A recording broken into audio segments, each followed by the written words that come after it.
चमचा मोहरी,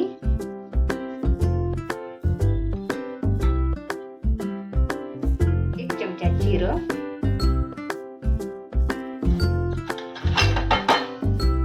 1 चमचा हळद. आपण एकदम साध्या पद्धतीने ही भाजी बनवणार आहोत. ही अशा प्रकारे बनवली खूप छान लागते. शेंगा टाकून घेणार आहोत. त्याला चवळीचे शेंगा बोलतात. हिरव्या चवळीचे शेंगा छान अशी वाफवून घ्यायची. तिचा कलर किती सुंदर येतो.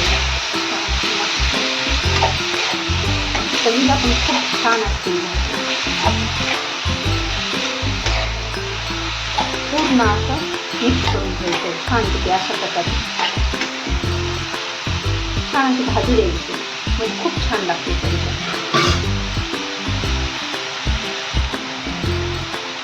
चवीनुसार मीठ,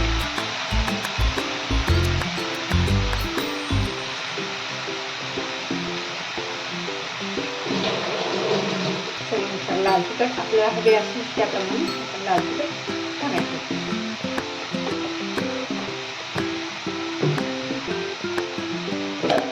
आणि मी येथे भाजून शेंगदाण्याचं कूट करून घेतलेलं आहे.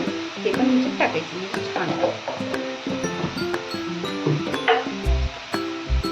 ही भाजी बिना मसाल्याची बनवायची. खूप छान लागते खायला. पहा आपली भाजी शिजत आली आहे. 2 मिनिटं त्याच्यावरती झाकण ठेवून वाफ काढून घ्यायची. मग आपली भाजी तयार होणार.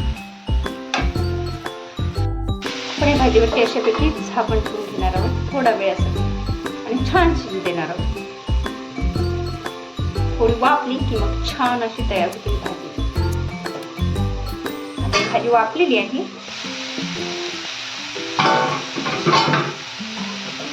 आपण त्यामध्ये ओली कोथिंबीर टाकून घेणार आहोत.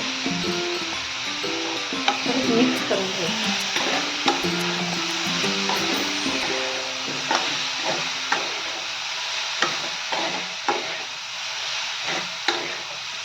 आपली भाजी खाण्यासाठी रेडी आहे. पाऊस असल्या कारणाने व्हिडिओमध्ये खूप आवाज येतो. अशाच नवनवीन व्हिडिओसाठी चॅनल लाईक करा आणि सबस्क्राईब करायला विसरू नका. तुम्हाला ही रेसिपी कशी वाटली ती कमेंटमध्ये नक्की सांगा. धन्यवाद.